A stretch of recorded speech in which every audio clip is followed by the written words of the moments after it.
বলে হুজুর তাহলে কিভাবে আপনার কাফন জোগাড় করব? হযরত আমির মুআবিয়া রাদিয়াল্লাহু তাআলা আনহু বলছেন, বাবা শোনো, আমার পিয়ারা নবী মুস্তাফা, যে নবীর কালেমা পড়ে আমি মুসলমান হয়েছি, সাহাবী হয়েছি, ওই নবী মুস্তাফার কাছ থেকে তার গায়ের একটা পিরহান মোবারক আমি চেয়ে সিন্ধুকে ভরে রেখেছি। একটা হলো কাফন, তিনটা লাগবে। আমার নবী মুস্তাফার একটা চাদর মোবারক আছে, আমি জোগাড় করে রেখেছি। আমার নবী মুস্তাফার পরনের একটা তহমাদ লুঙ্গি মোবারক চেয়ে রেখেছি। এই তো বাবা তিনটা হয়ে গেল। এই তিনটা দিয়া আমাকে তোমরা কাফন বানাইয়া দিও। আর একটা কথা বলি, মানুষ মারা গেলে আতর ছিটাই, গর্ব ছিটাই, ছিটাই না বাবা, সুরমা দেয়। ও বাবা, এজিদের বাবা বলছে শোনো, কাফনের ব্যবস্থা তো করে দিলাম, শুনে নিলে, তোমরা বুঝতে পেরে গেলা। এবার আমার কাফনে তোমরাকে আতর লাগাতে হবে না, গর্ব ছিটাতে হবে না, গোলাপ জল মারতে হবে না। তাহলে কি করব? বলে আমার নবী মুস্তাফা যখন হাতে পায়ের নখ গোলা কাটতো, কনি গোলা কাটতো, মা বোন একটু শুনবেন। ওই বাচ্চাগুলোকে থামাই, বকচিস করতো। এই বাবারা, আমার মায়েরা, আমার নবী যখন হাতের কনি গোলা কাটতেন গো বাবা, তো আমার হযরতে আমিরে মবে একটা একটা করে তুলে একটা কাগজে জমা করতো। একদিনে তার হবে না, অনেক দিন ধরে আমার নবী পাকের হাত পায়ে নখগুলা জোগাড় করে কিছু আমি গোছাল করে পরিয়া করে সিন্ধুকে ভরে রেখেছি। আমার শেষদার জাগাতে জাগাতে ওই আতর কর্পূর মতো করে তোমরা সেগুলা ছিটাইয়া দিও। কত বড় সাহাবী ছিলেন বলেন। ভক্তরা বলে হুজুর তাই হবে। তাই হলো। উনি বাবা ইন্তেকাল হলো। দামেস্ক শহরের বাদশাহ 20 বছর ধরে বাদশাহী করে আজকে ভবলীলা সঙ্গ দিয়া আল্লাহর ডাকে বাবা সাড়া দিল। জীবনের অন্তিমে কালে ইজরাইল আসিয়া যেদিন সাধের জীব যাবে রে লইয়া, যেদিন সোনার জীব যাবে রে লইয়া, যার তুমি এত যত্নে রাখিলে ঘরেতে, যাহার লাগি দুঃখ কষ্ট কত না সহিলে, আজ তোমার ফাঁকি দিয়া, আজ তোমার ফাঁকি দিয়া পাখি গেল রে উড়িয়া, যেদিন সাধের জীব যাবে রে লইয়া, যেদিন সোনার জীব যাবে রে লইয়া, তখন মাটির কবর মাটির ঘর হবে, মাটির বিছানা খানে, চতর পাশে মাটি তোমার ওই বাসের চাহনে, কেমন করে রইবি রে ভাই, কেমন করে রইবি রে ভাই ওই অন্ধকার কবরে, যেদিন সোনার জীব যাবে রে লইয়ে, যেদিন সাধের জীব যাবে রে লইয়ে, মরতে হবে এই ভবে একদিন, ওরে কেউ রবে না বাঁচে, আর মরণ জালে আছে রে ভাই আমরা যে সব ফাঁসিয়া। আল্লাহুম্মা সাল্লি আলা মাওলানা মুহাম্মাদ ওয়ালা আলে সাইয়্যিদানা ওয়ালা আলে সাইয়্যিদানা মাওলানা মাওলানা মুহাম্মদ সাল্লাল্লাহু আলাইহি ওয়াসাল্লাম। বাবা, এবার এজিদের বাবা যখন ইন্তেকাল হলো, বাবা মরলে কার না বাবা দুঃখ হয়, বাবা মরলে কার না বাবা চোখের পানি ঝরে, বাবা মারা গেলে কার না মনে দুঃখ হয়। কিন্তু বাবা গো, কেতাবে লিখছে এজিদের বাবা যে ইন্তেকাল করেছে, এজিদের কোন যেন কাম নাই। বাদশাহ হল, বাদশাহীর গদিতে বসে গেল। তখন মোবাইল ছিল না, দেশে দেশে ফোন করে জানাবে আমার বাবা মারা গেছে রে ভাই, কে আমার দাদা ইন্তেকাল করেছে, ফোন ছিল না। তখন এজিদ চিঠি লিখল। চিঠি লিখে লিখে দেশবাসী এক এক দেশে জানিয়ে দেয়, বিভিন্ন রাজ্যে জানিয়ে দেয়, দেশে জানিয়ে দেয়, ইরাক বলেন, ইরাক বলেন, মিশর বলেন, এমনি করে দেশে দেশে বাবা জানিয়ে দেয়। একটা চিঠি পাঠাইলো বাবা সোনার মদিনায়, যেখানে আমার নবীর রওজা পাক, যেখান করে মা ফাতেমার লাল ইমাম হোসাইন রয়েছে বাবা। ওই সময় ওই মদিনার গভর্নর ছিল, এই লোকটার নাম ছিল ওলিদ বিন উকবা। ওলিদ বিন উকবা।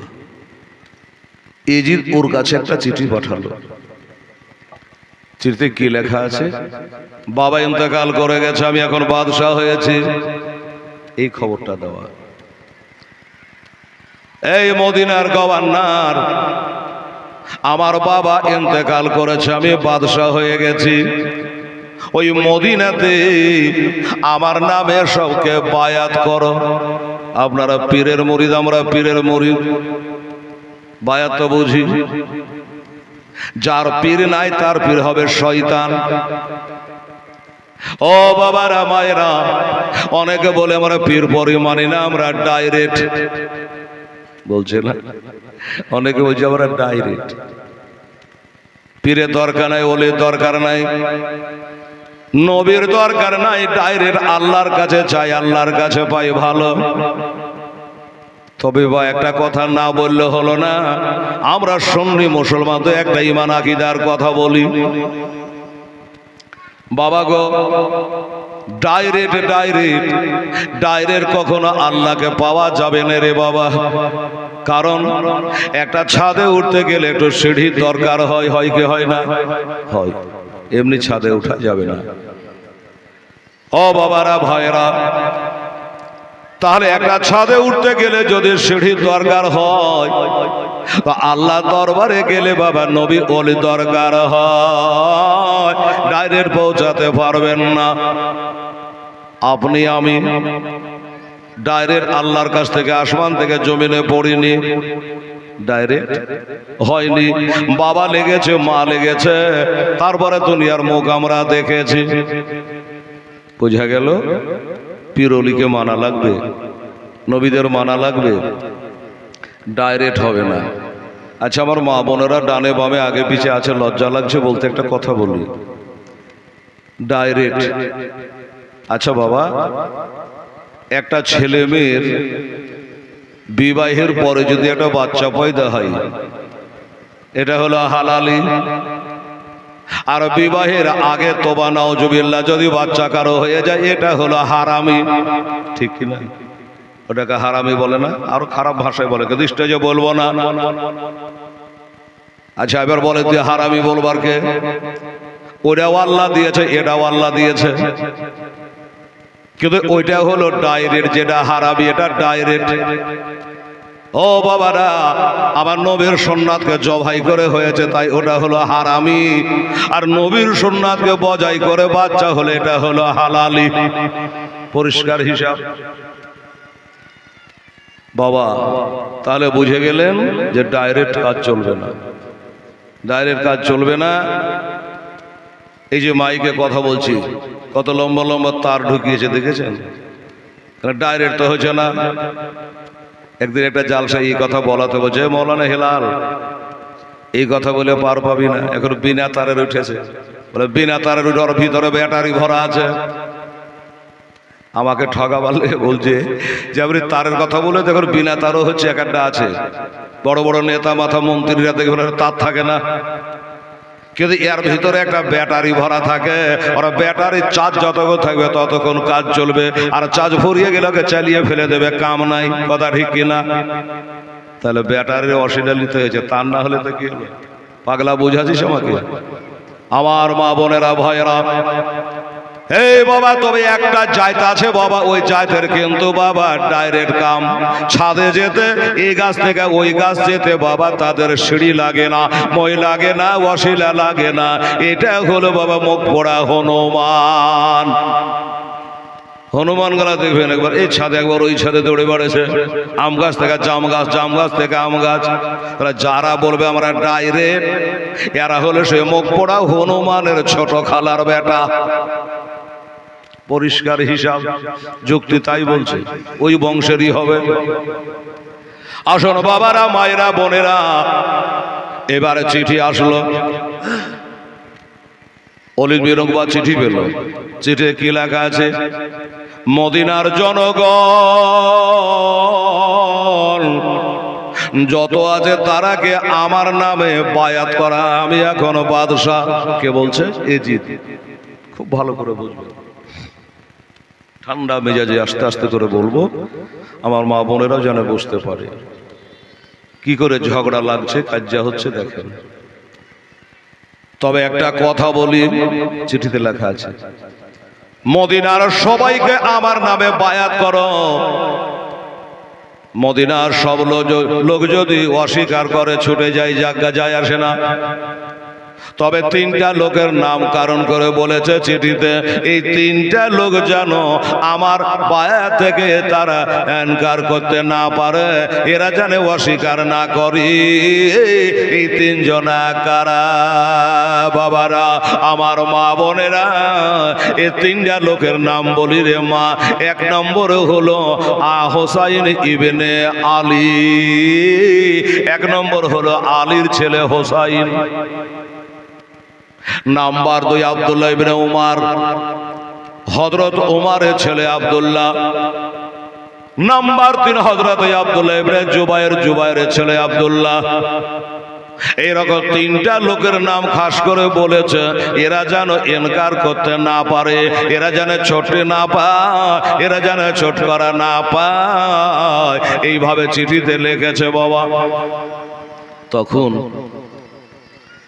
এই অলিদ বিন উকবা আমার হোসাইনকে ডেকে পাঠালেন। হোসাইনকে ডেকে পাঠালেন।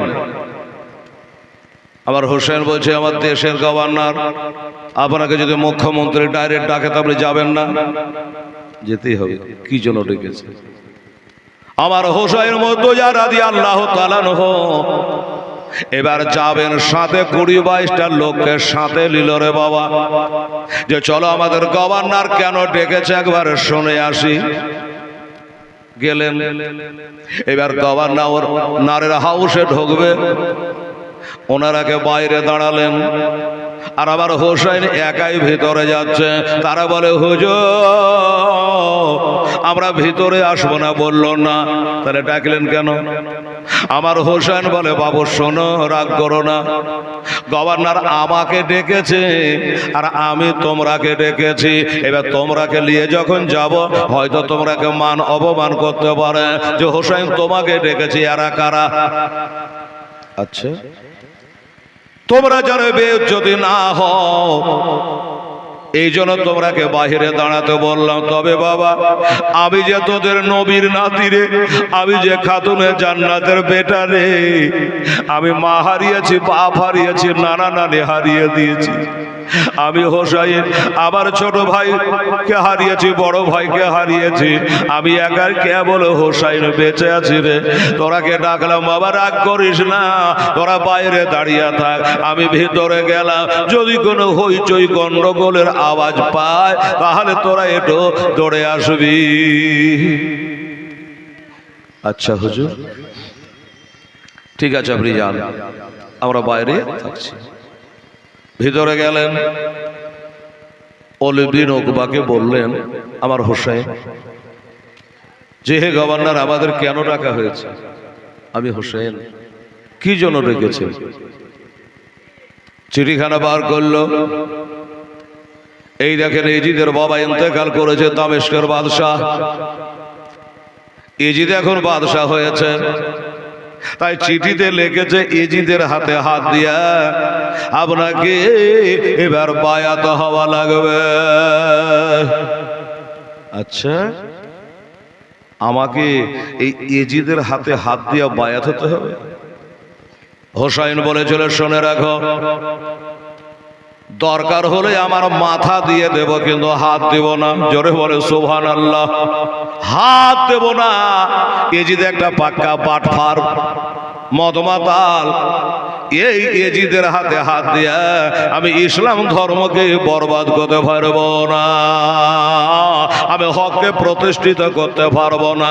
এই জন্য আমি এজিদের হাতে হাত দিতে পারবো না।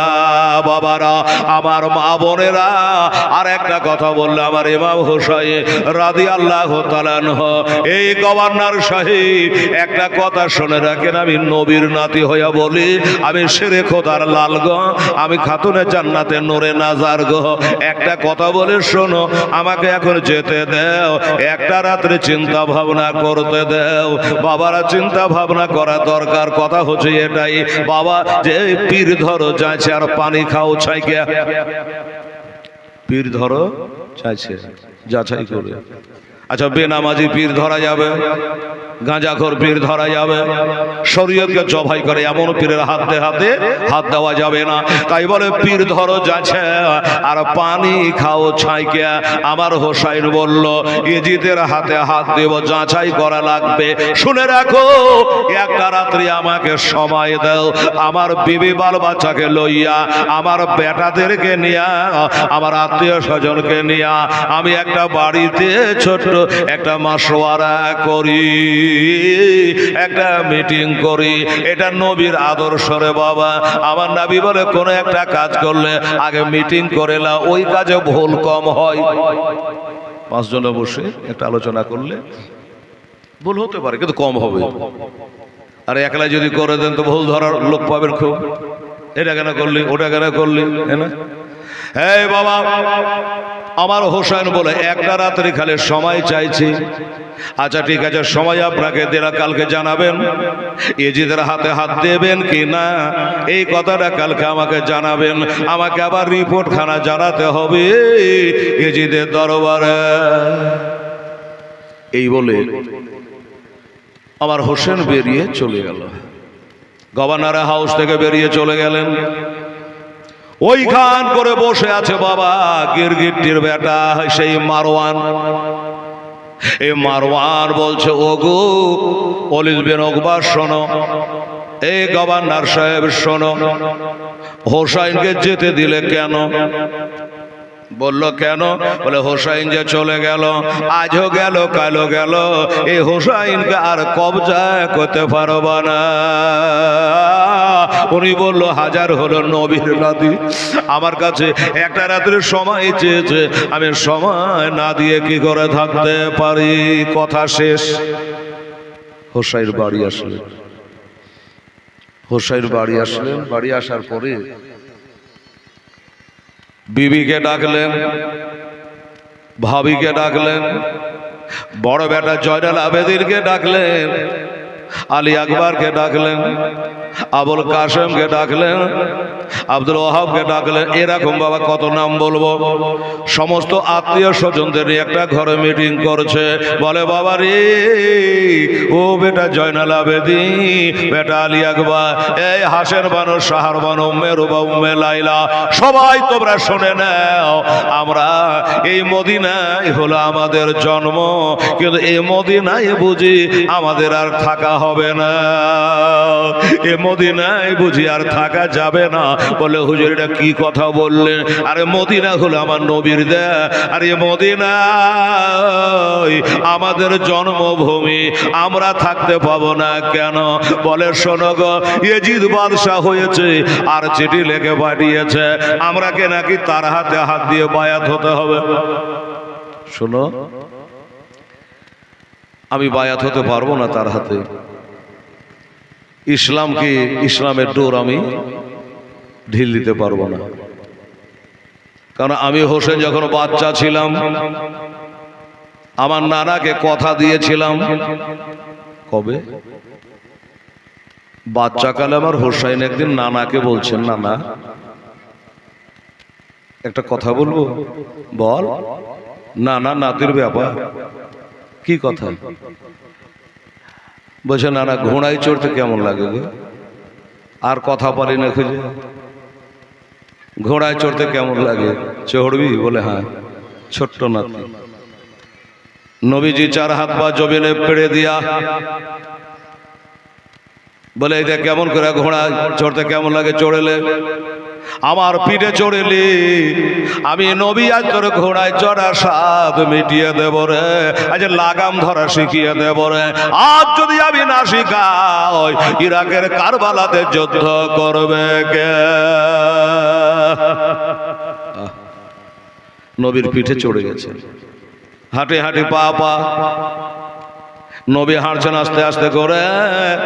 হোসেন পিঠের উপর বসে আছে বাচ্চা ছেলে। বলে নানা গো পিঠে তো চড়ে গেলাম, কিন্তু আমি শুনেছি যে ঘোড়ার বলে একটা লাগাম থাকে গো নানা, ঘোড়ার বলে একটা লাগাম থাকে। তো আপনি যে আমার জন্য ঘোড়া হয়ে গেলেন তো লাগাম কই? এটাও তো একটা কথা। আসলে তো ঘোড়া নয়, এমনি ঘোড়ার লাগাম কই? আমার নবী মোস্তাফার পিছনের চুল মোবারক গুলো একটু বড় ছিল, চুল মোবারক বলল এটাই তোর জন্য লাগাম বানিয়ে দিলাম, এটা তুই ধরেলি, এটাই তোর জন্য লাগাম। ঠিক আছে নানা ভালো। এবার লাগাম ধরে নিয়েছে আর আমার নবী হাঁটছেন, চলছেন বাবা। চলার পরে আমার নবী চলছেন আর মুখে বলছেন, কি বলছেন? বলল নাতি হোসেন রে লাগামটা টাইট করে ধর ভাই, ভালো করে মজবুত করে ধর ভাই। ঠিক আছে নানা। আবার একটু চলে আবার বলে নাতি রে লাগামটা ভালো করে মজবুত করে টাইট করে ধর, লাগাম জানে ঢিল দিস না। বলে নানা গো একটা কথা বারবার কেন বলছে? বলল এই জন্য বারবার বলি ও নাতি হোসাইন রে আজকে তুই লাগাম যেন ঢিল দিস না, এই জন্য তোকে লাগাম ধরা শিখালাম। কারবালার প্রান্তরে যত বড় বিপদ আসুক না কেন, এজিদের সামনে, সীমারের সামনে, হুরমোলার সামনে, ইবনে সাদের সামনে যেন ইসলামের লাগাম ঢিল দেবে না। এই জন্য তোমাকে লাগাম ধরা শিখাইলাম। ঠিক আছে। আবার এটা চলছেন। হোসেন বলে না স্বাদ আমার মিটে গেছে, আমাকে পিঠে থেকে নামিয়ে দেন। আমার নবী তাও নামাই না। আবার এটা চলে। আবার হোসেন বলে নানা গো নামিয়ে দেন, স্বাদ মিটে গেছে। আচ্ছা থাক না, আর একটু থাক। আবার একটু হাঁটে, নানা গো আমাকে নামিয়ে দেন, নানা নামিয়ে দেন, আমার শখ মিটে গেছে। এমনি করে কয়েকবার বলার পরে এবার আমার নবী বাবা নামালেন। এবার নামানোর পরে হাতে পায়ের ধোলা গোলা ঝাড়ে আর বলে হোসাইন একটা কথা বলতো ভাই। বলল কি কথা? বলে আমি আমার পিঠে থেকে তোকে নামিয়ে দিলাম নিজে, না তুই নিজে নামলি। বলে নানা গো এটা কথা লিয়া কি নানা নাতিতে ঝগড়া করবে? আরে আপনি নামালেন না আমি নামলাম, এটা কথা তোলার মানে কি? বলে হোসেন একবার খালি মুখ দিয়া বল রে আমার নাতি আমি তোকে নামিয়ে দিলাম না, তুই নিজের ইচ্ছায় নামলি। আমার হোসাইন বলল আপনি আমাকে নামান না, আমি নিজেই নেমে গেছে। এবার হোসাইন রাদিয়াল্লাহু তাআলা আনহুকে তার মেরে বুকখানে নিয়ে চুমা খায় আর কই আমার নবী বলে হোসেন রে আমি যেমন তোকে পিঠে থেকে আজ নামিয়ে দিল না, যত বড় বিপদ আসুক না কেন আমার ইসলামের গুরু দায়িত্ব তোর পিঠে চাপিয়ে দিলাম, ইসলামের বোঝানো নামিয়ে দিস না। সেই দিন আমার নানাকে কথা দিয়েছে, তাই এজিদের হাতে আমরা হাত দেব না, দিলে পরে ইসলাম ধর্ম থাকবে না। তাই ইসলামকে বাঁচাবার জন্য যদি মদিনা ছেড়ে চলে যেতে হয় তাও যাব, কিন্তু মদিনায় যুদ্ধ করব না। আর যুদ্ধ গ্যারান্টি হবে, যুদ্ধ তো গ্যারান্টি হবে। কিন্তু মদিনায় যুদ্ধ করব না। কেন? বলে এই জন্য করব না, মদিনায় আমার মায়ের কবর আছে, ভাইয়ের কবর আছে। এই মদিনায় আমার নবী পাকের রওজায়ে পাক আছে। এখানে আবু বকর উমরের মাজার শরীফ রয়েছে। ওগো 10,000 কম বেশি সাহাবার কবর আছে। এই কার করে যদি যুদ্ধ করি, ওই মদ মাতালেরা হতে পারে যুদ্ধের বাহানে আমার মায়ের কবরটাকে ভেঙে দিতে পারে। আমার নানার রওজা পাকের বেহুরমাতি করতে পারে, বেইজ্জতি করতে পারে। যার কারণে দরকার হলে মদিনা থেকে চলে যাব, আমার নানার রওজার বেদবি আমি করতে দেব না। পারবো না, এটা কথা লাগে। কে জানি যদি আমার নানার রওজা পাক ভেঙে দেয়। ও বাবারা, ভাইরা, যখন ইরাকে যুদ্ধ হয় আমার গাউস পাকের মাজারের কত ক্ষতি করেছিল তারা। কথার কথা বলছি। তাই হতে পারে আমার নবী রওজা পাকের উপর অত্যাচার হতে পারে। আমার জিন্দা নবী, হায়াতুন নবী, নূরের নবী, হাজির নাজির নবী, এই নবীর ওপরে অত্যাচার হতে আমি নাতি হয়ে দেব না। তাই আজকে রাতটা আমরা থাকব, আর সকাল বেলাতে মদিনা থেকে চলে যাব মক্কা। কারণ আরব আমা মক্কায় আমা, ওরে মদিনা হইল সোনার দেশ। আর যেই দেশেতে শুয়ে আছে, যেই দেশেতে জেগে আছে, যিনি হইল এই নবীদের শেষ। শুনে রাখো, সকাল বেলায় আমরা এখান থেকে বেরিয়ে যাব, খুব ভোর ভোর ফজরের নামাজ পড়ে আমরা বেরিয়ে যাব। হাসান বানো, হাসান মানে হলো হোসেনের ভাবি, আমার ইমাম হাসানের বিবি। এই উম্মে রোবা, উম্মে লাইলা, তোমরা সব রেডি হও। আলী আকবর 18 বছরের বেটা, বেটা তৈরি হও, সকালবেলা বেরিয়ে যাওয়া লাগবে। তবে একটা কথা বলি, আজকে রাতের বেলাতে আমাকে জানে কেউ বিছানে খুঁজবা না, আমাকে বিছানে পাবে না, আমাকে রাতের বেলাতে মসজিদে পাবে না, মদিনার মসজিদে রাত্রে বেলায় পাবে না, মসজিদে বেলালে পাবে না, মসজিদে আয়েশায় পাবে না। শুনে রাখো, মসজিদে আবু বাক্কারে পাবে না। আমার ভাইরা, দাদারা, তারে কোথায় পাবো? কোথায় যাবেন গো নানা? বলে আব্বা জান কোথায় যাবে? বলে আজকে রাতের বেলাতে আমার নবীর রওজা পাকে সালাম দিতে যাব। হোসেন নানার রওজা পাকে সালাম দিতে যাব। এই দেখেন, ওয়াহাবিদের সঙ্গে আমাদের ভেজাল এখানে। আমাকে একজন জিজ্ঞাসা করছে, মৌলানা মদিনা গেছিলেন? আমি বলে কি বলে রে, মদিনায় যাব না কেন? বলছে মদিনা হজে গিয়ে মদিনায় যাওয়ার কোনো দরকার নেই। আমি বললাম কেন? মদিনা যাবার দরকার নাই কেন? বলছে এই জন্য নাই, মদিনায় কি আছে? আরে মক্কাতে তো কাবা ঘর আছে, জানি। মক্কাতে সাফা মারওয়া পাহাড় আছে, কাবাতে হাজরে আসওয়াদ পাথর আছে। ওরে মক্কা শরীফে আরাফার মাঠ আছে, এই মক্কাতে মিনা আছে, এই মক্কাতে মুজদালিফা আছে, এই মক্কাতে জুমরা আছে, এই মক্কাতে আদম পয়গম্বরের কবর আছে। মসজিদে খাইফের পাশে দেখে আসলাম। আমার মা বোনেরা এরা বলতে চাইছে তাহলে মদিনায় যাও কি করতে? ওরে মদিনায় তো সব আছে, ওইখানে যাবার দরকার নাই, এইখানে কাবা আছে। এই জন্য আমার হযরত আজিমুল বরকত আকায়ে নিয়ামত মুজাদ্দিদে দ্বীন ওয়া মিল্লাত মুফতি আহমদ রাজা খা ফাজিল বারেলি আলাইহি রাহমা বলেছে, এই হাজিও আও শাহনশাহ কা রওজা দেখো। আরে কাবা তো দেখ চুকে হো, কাবে কা কাবা দেখো। জোরে বলে সুবহানাল্লাহ। আমি জানি মক্কায় কাবা আছে, কিন্তু কাবার কাবা মদিনাতে আছে। বলছে তা না হয় আছে, কিন্তু এখানে যে হাজরে আসওয়াদ পাথর আছে, হাজিরা চুমা খায়, মদিনায় আছে।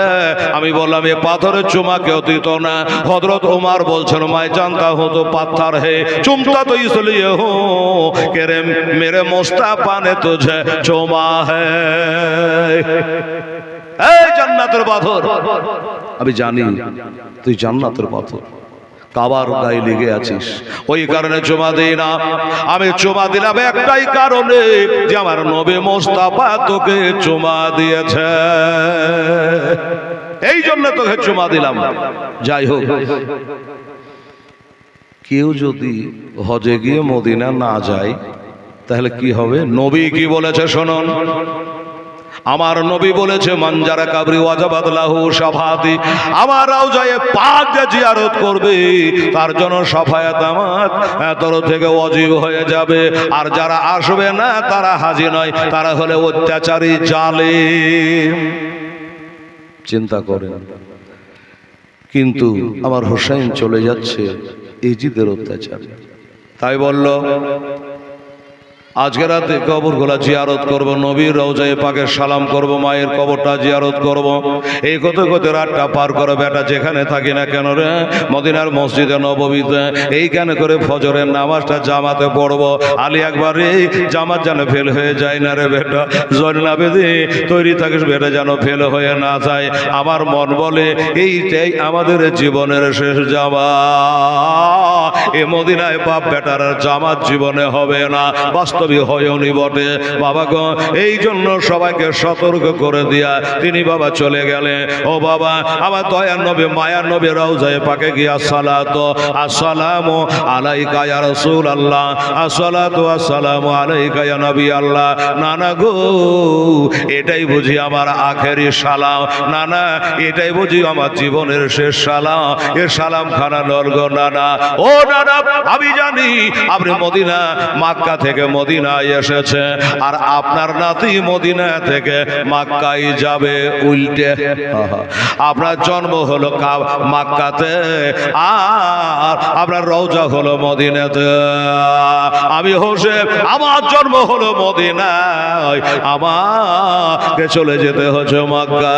তবে জানি না না আপনি এসেছিলেন কাফেরদের অত্যাচারে, আবু জাহেল আবু লাহাব সাহেবা এদের অত্যাচার আপনাকে আসতে হয়েছিল, আর আমি যাচ্ছি আপনার সাহাবীর বেটা ইজিদের অত্যাচারী। নানা গো, ও আমার জিন্দা নবী হায়াতুন নবী, নানা গো আপনি এসেছিলেন রাতের বেলায়, আপনার নাতি যাবে কালকে সকাল বেলায়, আমার সালাম খানা গ্রহণ করেন নানা। তবে নানা গো আপনি এসেছিলেন আবু বকর সিদ্দিক রাদিয়াল্লাহু তাআলা এর সাথে করে, আর আজকে আমি যাব আমার বেটা জয়নুল আবেদিন আলী আকবরকে, আবুল কাসেমকে আমি সাথে করে।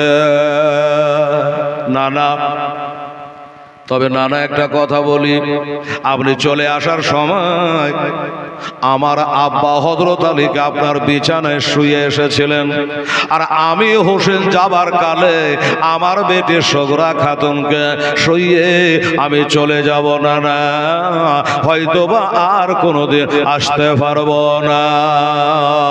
এইভাবে নানার রওজা পাকে সালাম করলেন বাবা।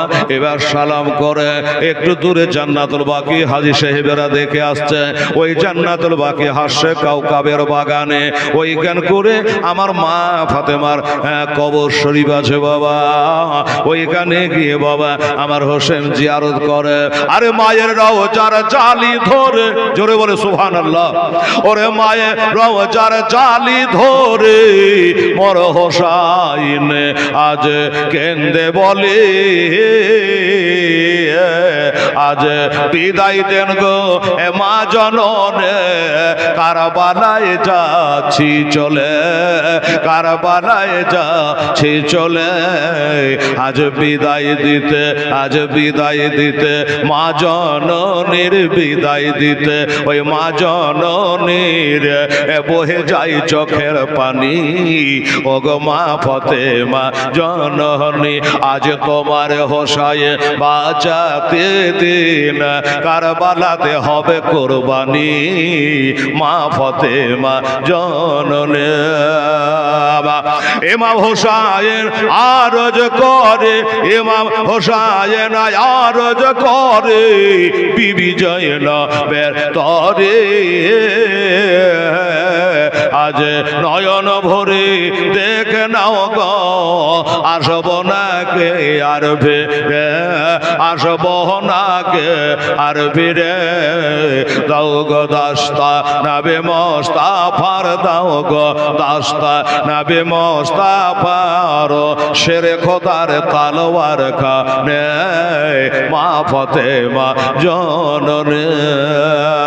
তখন বিবি জয়নব আরজ করে, বিবি জয়নব আরজ করে ইমাম হোসাইনের তরে, মুসিবতে সাদকা দিলে রহম করে আল্লাহ তারে, রহম করে আল্লাহ তারে। অন মোহাম্মদ করছে ফরিয়াদ, অন মোহাম্মদ করছে ফরিয়াদ, কারবালাতে হবে কোরবানি মা ফাতেমা জননী। একটু জোরে বলেন তো সুবহানাল্লাহ। আমরা 90টা নেকি হয়ে গেল, সুবহানাল্লাহ। আরে তলোয়ার চলে খঞ্জরে মারে, তলোয়ার চলে খঞ্জরে মারে, খুনের দরিয়া বহে যায়। আরে মাসুম বুকে তীর মারিল আমার আলিয়াসগারের কলে যায়, আলিয়াসগারের কলে যায়। আজ পান করিতে হাউজে কাউসার, পান করিতে হাউজে কাউসার, জান্নাতে গেলেন তিনি মা ফাতেমা জননী। ওরে ইমাম হোসাইন শহীদ হয়ে, ইমাম হোসাইন শহীদ হয়ে ইসলামকে করেন জিন্দা। আরে হর গেলে মান করছে মা তো করে কাঁদে আসমানেরও পারিন্দা, আসমানেরও পারিন্দা। আজ হেলালুদ্দিনের হৃদয় কাঁদে, হেলালুদ্দিনের হৃদয় কাঁদে, বলতে তাদের জীবনী ওগো মা ফাতেমা জননী। আজ তোমার হোসাই বাঁচাতে দিন, কারবালাতে হবে কোরবানি মা ফাতেমা জননী। আল্লাহুম্মা সাল্লি মাওলানা মুহাম্মদ ওয়ালা আলে সাইয়্যিদানা মাওলানা মুহাম্মদ। বাবা গো, মায়ের কবরটা জিয়ারত হলো। পাশে হাসান, ইমাম হাসান বড় ইমাম, খাতুনে জান্নাতের পহিলকার বেটা। কাল বললাম কলজা কেটে কেটে বার হচ্ছিল, ওনার কবরটা একটু জিয়ারত করে নিল। বলে বড় ভাই, মা মায়ের পাশে ঘুমিয়ে থাকা আরাম রে ভাই, কিন্তু মদিনা ছেড়ে যাওয়া বড় বেড়াও, কিন্তু আমাকে ছাড়তেই হবে। ওইটা জিয়ারত করে নিয়ে এবার চলে আসছেন বাবা। বেশি টাইম নাই, ফজরের টাইম হয়ে যাবে, আজ জামাতে নামাজ পড়া লাগবে। আস্তে আস্তে একটা কবর দেখতে পেল, একটা ছোট্ট কবর, ছোট্ট কবরখানে আমার হোসাইন জানে আগে বাড়তে পারে না, এই কবরটা আমাকে জিয়ারত করা লাগবে। আপনারা বলবেন যে ভাই হেলাল, এই ছোট কবরটা কার ছিল গো? এই ছোট কবরটা হলো আমার ইমাম হোসাইনের বাবা মামা। নাম কি ছিল? নাম ছিল ইব্রাহিম। 1.5 বছর বয়সে ইন্তেকাল। হোসাইন বলছেন, মামা গো, আজ আপনি কবরে শুয়েছেন আমারই কারণে। আমারই কারণে মানে এটা আপনারাকে বলে দিই বুঝিয়ে। একদিন আমাদের নবী পাক সাহেব এলাউলাদ, অনেকে এখনো কিন্তু মুখে শটে বলে দেন আমার নবী সাহেব, এই কথাটা জীবনে বলবেন না, কি বলবেন? হুজুর আলাইহিস সালাম, আমাদের নবী পাক, এইভাবে বলবেন। নবী সাহেব বলতে নেই। ও বাবারা, আমার মায়েরা, ওখান করে আমার দয়ার নবী, মায়ার নবী রহমাতুল আলামিন একদিন বসে আছেন বাবা, একটা কোলে বসে আছেন নিজের বেটা ইব্রাহিম, আর এক কোলে বসে আছে পিটির বেটা হোসাইন। একবার ডানে চুমা দেয়, একবার বামে চুমা দেয়, আদর করে নাতিকে আর বেটাকে। এই তো জন্য নবী বলেছে ছোটরাকে ভালোবাসো, সেন করো, আদর করো, বড়দের ইজ্জত করো, তোমার ইজ্জত বেড়ে যাবে। কারো যদি দোষ ঢাকেন,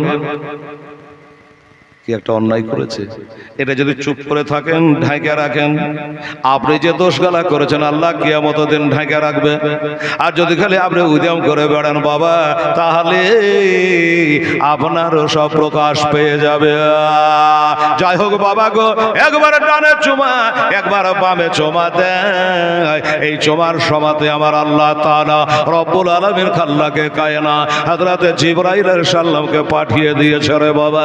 জিবরাইল সাল্লাম এসে গেলে, আসসালামু আলাইকা ইয়া রাসূলুল্লাহ, আসসালামু আলাইকা হাবিবাল্লাহ।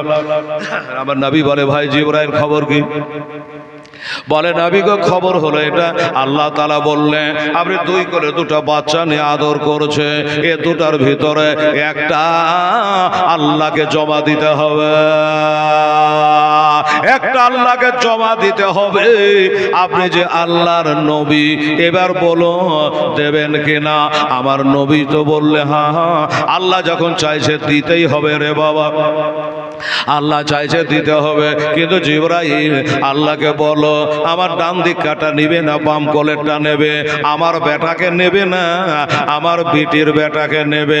আল্লাহ যাতে রাজি আমিও তাতে রাজি। একবার বলো আল্লাহ কোনটা চাই? বলে ঠিক আছে আল্লাহ গো, আপনার হাবিব তো দেওয়ার জন্য প্রস্তুত, কিন্তু বলুন কোনটা নেবে? আমার আল্লাহ বললো ওটা আমি বলবো না, কে বলবে? বলে আমার নবীকে বলো, উনি যেটা দেবে সেটাই আমি কবুল করে নেব। এবার জিবরাইল ফেরেশতা চলে আসলো, আসসালামু আলাইকা রাসূলুল্লাহ, হুজুর আল্লাহ এই কথা বললো, আপনি দুটার মধ্যে যেটা দিবেন আল্লাহ সেটাই নিবে, তাই নাকি? বললে হ্যাঁ। আমরা হলে কি করতাম? আমরা হলে নাতিকে দিতাম, বেটাকে রাখতাম। আব্বা বলে কে ডাকবে? কত কথা। ও বাবারা, মায়েরা, আমার নবী পাক সাহেবে লাল তার উল্টাটা করলো, চিন্তা করলো আমার বেটাকে যদি দিই তাহলে কাঁদবে মারিয়া কিবতি আমার বাঁধি, আর যদি আমার হোসাইনকে দিয়ে দিই তবে কাঁদবে বেটি ফাতেমা। আর ফাতেমা যদি কাঁদে এখানে জমিনে, আল্লাহর হুরিরা কাঁদবে খোদার জান্নাত। আমি সব সহিতে পারি গল্লা, আমি এতিমের চোখের পানি সহিতে পারি না। ইয়া আল্লাহ, আপনি যখন আমাকে বলেছেন, আমি আমার নিজের বেটাকে দিলাম আর আমি হোসাইনকে রেখে দিলাম, তাহলে বুঝেন বাবা এখানে কি বুঝা গেল? নিজের বেটা অপেক্ষা বেটার চাইতে বাবা আমার নবীর নাতি হোসেনকে বেশি ভালোবাসত গো। এই কথা বলার পরে 3 দিন পরে নবীর ওই বেটাটা ইন্তেকাল করে গেল, ইন্তেকাল হয়ে গেল। ইন্না লিল্লাহি ওয়া ইন্না ইলাইহি রাজিউন। বাবারা, যখন ইন্তেকাল হয়ে গেল, এবার কাফেরেরা, মালাউনেরা, ওই আবু জাহেলেরা, উতবা সাহেবারা, বাবারা তারা বলে কি, দেখো দেখো নবীর একটা বেটা ছিল, তাও আল্লাহ কাঢ়ে নিয়েছে, আল্লাহ নবীকে ছেড়ে দিয়েছে। বাবারা নবীকে বলতো তম্বুরিদা লেজ কাটা নবী। ওরে বাবা, এক তো বেটা ইন্তেকাল করেছি, তারপরে কাফেরদের তানা জানি কথা শুনে মনে দুঃখ হয়, কষ্ট হয়। তখন আমার আল্লাহ তাআলা কোরআন একটা সূরা নাযিল করলো। আল্লাহ বলে, জিবরিল যাও আমার হাবিবকে বলে আসো বিসমিল্লাহির রহমানির রহিম, ইন্না আতাইনাকাল কাউসার ফাসাল্লি লিরাব্বিকা ওয়ানহার, ইন্না শানিয়াকা হুয়াল আবতার। এই নবী, নিশ্চয় আমি আল্লাহ আপনাকে অনেক গুণে গুণান্বিত করেছি, হাউজে কাউসার দান করেছি, ফাসাল্লিল রব্বিকা ওয়ানহার, আপনি আপনার রবের জন্য নামাজ পড়েন এবং কোরবানি করেন না। আর যারা আপনাকে দম্বরিদা বলছে, লেজ কাটা বলছে, আসলে তারাই হলো লেজ কাটা, তারাই হলো দম্বরিদা। বাবারা, আমি আপনাকে বুঝাতে চাইছি, এই হলো ঘটনা। ইব্রাহিমে কবরখানে একটু জিয়ারত করলো। মামা গো, আমাকে যদি সেদিন দিয়ে দিত আমার নানা, আপনার মতো আমাকে কবরে ঘুমাইতে হতো, কিন্তু আমার নানা আমাকে রেখেছিল। আমাকে যদি না রাখতো তাহলে কারবালায় যুদ্ধ করবে কে? মামা, তাই আমার শেষ সালাম গ্রহণ করো, কবুল করো। আমি হোসেন মদিনা ছেড়ে চলে যাচ্ছি, আর হয়তো কোনোদিন এসে সালাম দিতে পারবো না, আর কবরটা জিয়ারত করতে পারবো না। বাবা, একটু বাপ মার কবরটা জিয়ারত করবেন। কবর জিয়ারত করলে বাবা মনটা নরম হয়, আর কবরবাসীদের মনটা বাবা খুশি হয়, মরণের কথা স্মরণ হয়। আসুন বাবা, যাই কেবলি কত কত সময় হয়ে গেল, শুভে কাজে কেটে গেল, শুভে সাদিক চলে আসলো, ফজরের টাইম। আমার হোসেন সব জিয়ারত করে নিয়া সোজা মদিনার মসজিদে নববীতে প্রবেশ করলেন। বাবা, কইরে বেটা আলী আকবর, কইরে বেটা জনুল আবিদি, চলো সবাই আমরা জামাত করে নামাজ পড়িলি রে বেটা। নবী 2 রাকাত সুন্নাত আদায় করলাম, সুন্নাত আদায় করে নিয়া বেটা ভাতিজারাকে নিয়ে নামাজ পড়লো। ইমামতি কে করবি? যেখান করে হোসাইন থাকবে ওইখানে কোনো ইমামের ইমামতি চলবে না, তিনি হলো ইমামুজ্জাহা, তিনি হলো 12 ইমামের এক ইমাম। আমার হোসেন ইমামতি করে 2 রাকাত নামাজ বেটা ভাতিজা আত্মীয় স্বজন গ্রামবাসী মদিনাবাসীকে নিয়া ওই মদিনার মসজিদে নববীতে আদায় করে নিয়া আল্লাহ দরবারে 2টো হাত তুলে চোখের পানিতে বুককে বন্যা করে দিয়েন। চোখের পানিতে বুকটাকে ভাসায়া আবার হোসেন কাঁধে আর বলে, আল্লাহ রব্বুল আলামিন গো, এই মসজিদে আর বুঝি আমি কোনোদিন সেজদা করতে পারবো না, আর কোনোদিন নামাজ পড়তে পারবো না। আমার বেটা ভাতিজারাকে নিয়ে চলে যাচ্ছি গো আল্লাহ, এটা আমার জীবনের সেজদা কবুল করে না। এইভাবে দোয়া খায়ের করে তিনি বাবা ফজরের নামাজ পড়ে 72 জনকে সাথে করে নিয়ে, মা বোনেরা 72 জন। এই দেশের মা বোনেরা খুবই ভালো গো, কেন বলেন তো? অনেক দেশে জীবনী করতে যাই, এই তো আমি 5 দিন জীবনী করে বাড়ি যাইনি। এনায়েতপুর এই ইউটিউবারেরা ওখানেও ছিল, আবার এখানেও এসছে। হ্যাঁ, তো এই এনায়েতপুর মানিকচক বড় বাগানে 5 দিন করে শুক্রবারে শেষ করেছি, শনিবারে আপনাদের চালু। তো বেরাদার, আমার মায়েরা, বোনেরা, ভাইরা, আমার ইমাম হোসেন রাদিয়াল্লাহু তাআলা আনহু 72 জনকে নিয়ে, ছোট বড়, ছেলে মেয়ে, বিবি ভাবি, নিজের বোন, এরকম 72 জনকে নিয়ে বেরিয়ে গেলেন, মদিনা থেকে বেরিয়ে গেলেন। আজও বেরালো, কালো বেরালো, এ মদিনায় আমার হোসেন আর আসেনি রে বাবা। এই মায়েরা, কেন বলছিলাম অনেক জায়গাতে আছে বাবা, জীবনে জালসা করতে গেলে মা বোনদের চিৎকারে ছোট বক্তব্য লাইন কেটে যায়, ভুলে যায়। কিন্তু আমার মা বোনেরা এই দেশের এতই ভালো, এরা এত বাবা একবারে শান্ত মেজাজে চুপচাপ করে বসে শুনছে, আছে না বাড়ি চলে গেছে, কোনো খবর নাই, কোনো আওয়াজ আছে। আর এই বাচ্চারা এখন থেকে কাঁদছে, আর মা চুপাইতে পারছে না, সাঁঝে থেকে কাঁদছে গো, জীবনের শুরু থেকে কাঁদছে। সুবহানাল্লাহ, মা যদি চুপাইতে না পারে তার কে চুপাবে? যাই হোক বাবারা, আমার মায়েরা, বোনেরা রে, এবারে বলল আচ্ছা ঠিক আছে চলো, এবার বাড়ি থেকে বেরিয়ে চলে যাচ্ছে বাবা, বাড়ি থেকে বেরিয়ে চলে যাচ্ছে 72 জন ফজর অন্তে সকাল সকাল।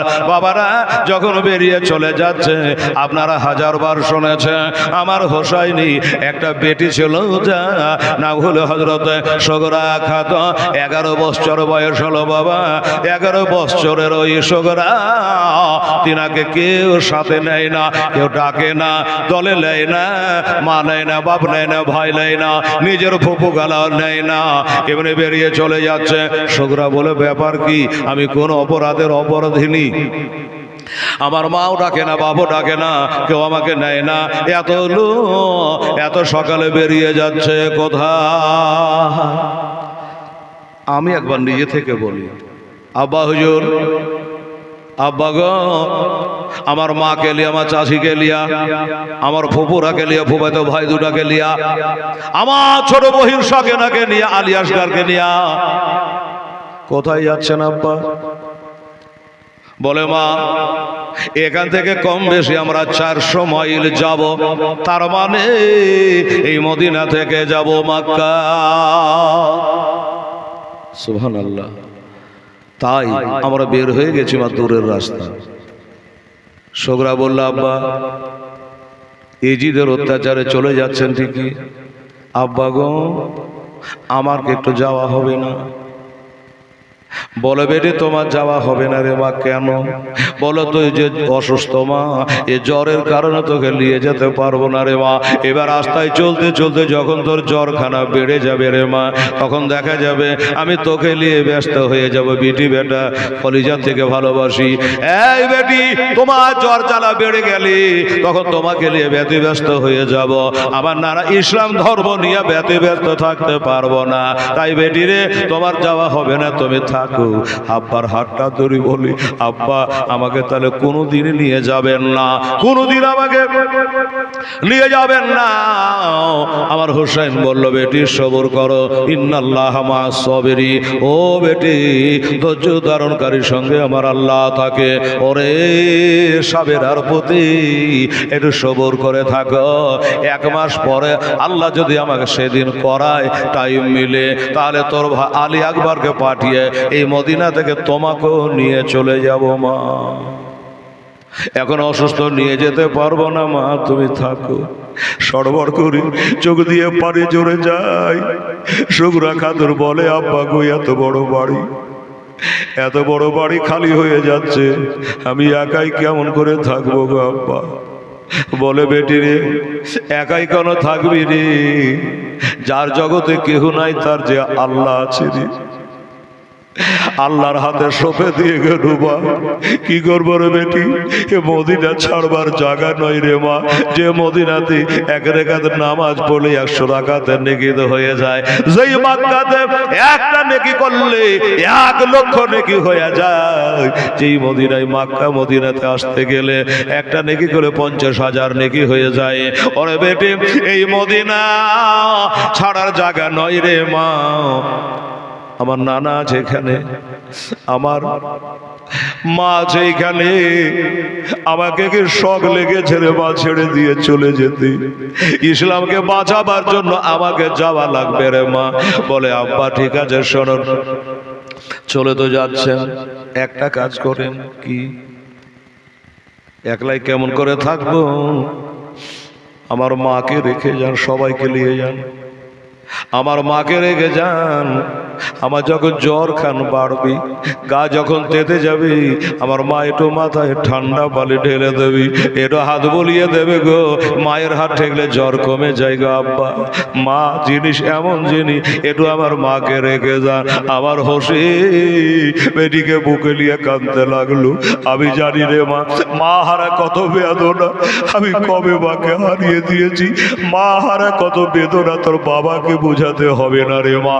আমি জানি রে তোর কলেজায় আগুন জ্বলে রে, কিন্তু বেটি উপায় নাই। তোর মা বেরিয়ে গেছে, আর বাধা দিস না, তোর মাকে রাখা যাবে না।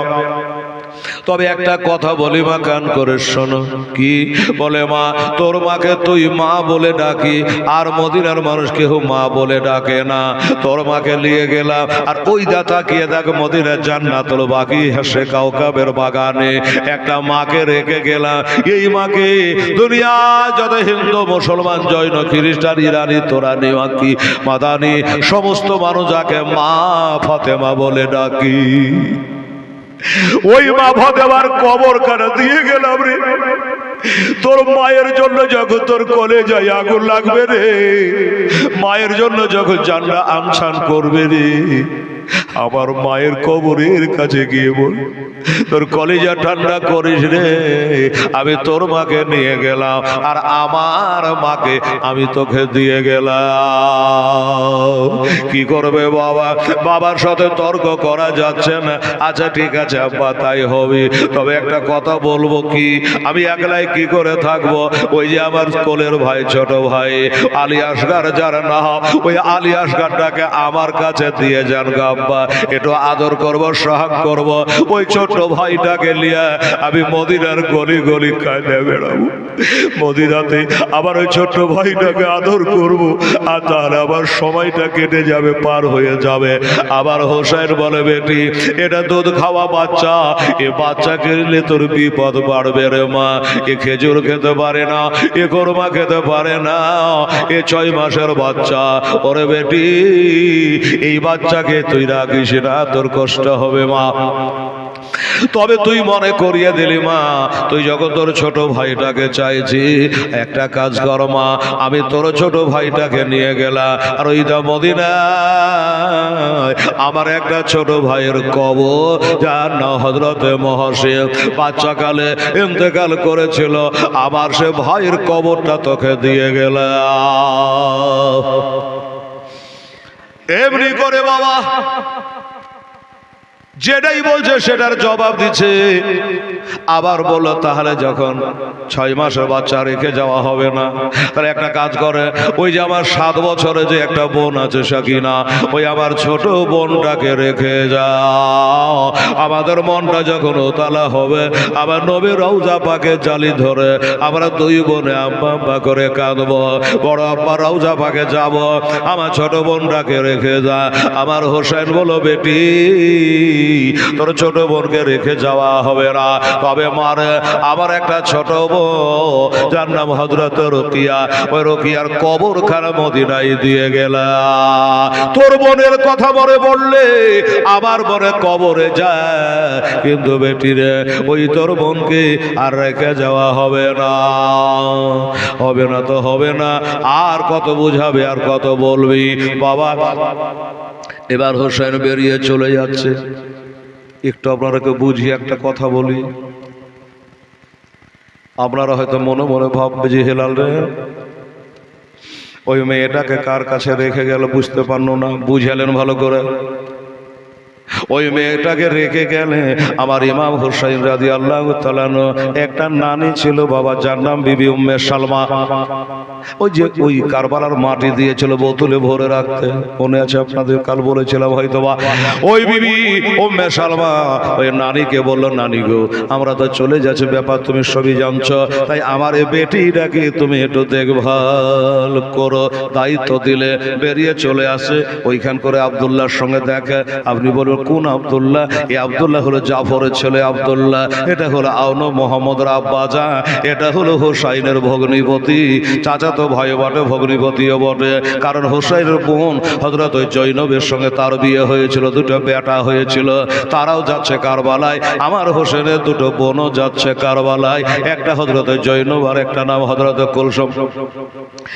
এই বাবা, তাই যাবার কালে আব্দুল্লাহকে বলে গেল, ভাই তুমি শুধু আমার চাচাতো ভাই নাই, ভগ্নিপতিও বটে, আমার হলো হলো, তোমার হলো হলো, আমার এই বেটিটাকে একটু দেখভাল করিও। বাবারা, আমার মা বোনেরা এইভাবে করে বাবা সপে দিয়া তোরে রাস্তা আর দেরি না করে এবার দল বললে আমার হোসেন বেরিয়ে পড়েছে। বাবা চলে যায়, চলে যায়। শুকরা খাতুন মনে করলো, আল্লাহ আমার মা বাপ ভাই বোন সবাই তো চলে গেল, আর কবে দেখতে পাবো কি পাবো না, শরীরটা ভালো নেই, কখন আছি কখন নাই, আমার আব্বা আসবে কি আসবে না, আর দেখা হবে কি হবে না। দরজার কাছে দাঁড়িয়ে যান, একবার তাকিয়ে দেখেলি। আমার নবী বলেছে, রে আমার উম্মতেরা, একবার যদি তোর মাকে তাকিয়ে দেখেলি, একটা মাকবুল হজের নেকি হয়ে যায়, মাকবুল হজের নেকি হয়ে যায়। বাবা সাহাবী বলে, ইয়া রাসূলুল্লাহ, ইয়া হাবিবাল্লাহ, মাকবুল হজের নেকি হয়ে যায় ঠিক আছে, কিন্তু হুজুর একটা ছেলে যদি তার মাকে দিনের বেলায় 100 বার দেখে তো কি হয়? আমার নবী বলে 100টাই হজের নেকি আল্লাহ দেয়, আল্লাহর দরবারে নেকির কমি নাই। তাই দরজার কাছে দাঁড়িয়ে দাঁড়িয়ে মা, বহিন, ভাই, ফুপু, ফুফাতো ভাই সব চলে যাচ্ছে, তাই দাঁড়িয়ে দাঁড়িয়ে দেখছি ভিতরখানা ফেটে যাচ্ছে বাবা, ভিতরখানা গোমড়াচ্ছে গো, চলে যাচ্ছে। দাঁড়িয়ে দাঁড়িয়ে চোখ ফেড়ে ফেড়ে তাকিয়ে তাকিয়ে দেখছি। এইভাবে দেখতে দেখতে আর যেন থামতে পারলো না, আর যেন ধৈর্য ধরতে পারলো না। হঠাৎ করে একবার মা বলে ডাক দিয়ে দিল, মা ও জনমদুখী মা, আমি শুনেছিলাম যে মায়েরা নাকি বেটিকে বেশি ভালোবাসে, মায়েরা বলে বেটিকে খুব আদর করে। মা এ কথা যদি সত্য হয়, আমার বাপ যাচ্ছে, ভাই যাচ্ছে, ফুপু যাচ্ছে, ঠিক আছে, তোমার জ্বরের বেটিকে ফেলে মা তুমি কেমন করে চলে যাচ্ছ? মা মা বলে যেমনি ডাক দিয়েছে, মজা সামনে গেরা আমার আব্বা জানেরা, মা বোনেরা অমনি জানে মা কানে খবরটা পৌঁছে গেছে, অমনি জানে থমকে দাঁড়িয়ে গেল। ইমাম হুসাইন রাদিয়াল্লাহু তাআলা আরশ সম্মুখে গিয়ে বাবা দাঁড়িয়ে গেল। স্বামী গো, স্বামী গো, আপনার